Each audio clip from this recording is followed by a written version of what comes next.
Australia বাংলাদেশের কাছে বাংলাদেশের ঘরের মাটিতে ওয়ানডে সিরিজ হারবে, নিশ্চিত হারবে, এটা আমার মনে হচ্ছে।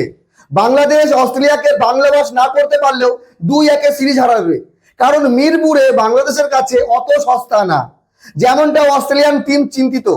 দেখেন এই মুহূর্তে অস্ট্রেলিয়ান টিম যেভাবে মিরপুরের পিচ থেকে চিন্তায় আছে, এই পিচে আমরা কি করব।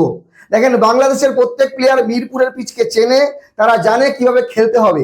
আর বাংলাদেশের যে স্কোয়াড যেভাবে তারা প্লেয়ার নিয়েছে, আমার মনে হচ্ছে অস্ট্রেলিয়াকে ফাঁদে ফেলবেই এবার। অস্ট্রেলিয়ান ক্রিকেট দল তারা এই মুহূর্তে ওয়ানডে ক্রিকেট খুব একটা ভালো খেলছে না। মাইটি অস্ট্রেলিয়া তারা পাকিস্তানের ঘরের মাটিতে গিয়ে 2-1 সিরিজ হেরে এসছে। তৃতীয় ওয়ানডে ম্যাচে লজ্জাজনক বিষয়, মাত্র 157 করেছে অস্ট্রেলিয়ান ক্রিকেট দল। দেখেন একটা সিরিজ হেরেছে কোনো ব্যাপার না, কিন্তু পাকিস্তানের কাছে হার মেনে নিয়েছে। বাংলাদেশের কাছে যদি হারে, তাহলে অস্ট্রেলিয়া মুখ দেখাতে পারবে না গোটা ক্রিকেট বিশ্বে। চলেন তাহলে দেখে নি বাংলাদেশের প্লেইং 11 কারা কারা হতে পারে। আমার মনে হয় 5-2-2 এবং 2 এই কম্বিনেশনে মিলে অস্ট্রেলিয়াকে আটকাতে পারবে।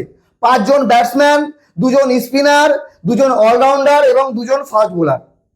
তো 5 জন ব্যাটসম্যান আমার নজরে লিটন কুমার দাস, তানজিদ তামিম, সাইফ হাসান, তহিদ হৃদয় এবং নাজমুল হোসেন শান্ত। এই 5 জন ব্যাটসম্যান হয়ে গেল।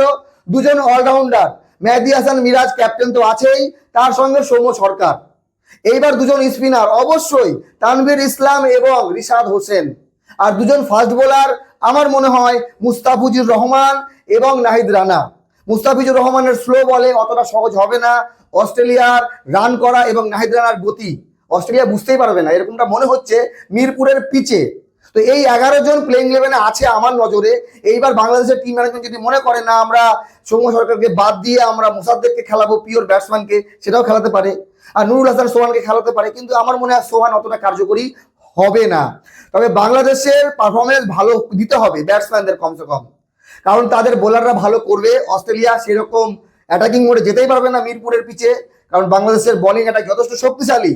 আমার মনে হয় বাংলাদেশের ঘরের মাটিতে মিরপুরে বাংলাদেশের বোলিং অ্যাটাক বেশি শক্তিশালী অস্ট্রেলিয়ার তুলনায়, কিন্তু ব্যাটিং অস্ট্রেলিয়া যথেষ্ট ভালো।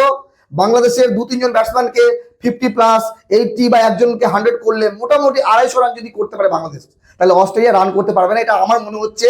যাই হোক, অল দ্য বেস্ট বাংলাদেশ।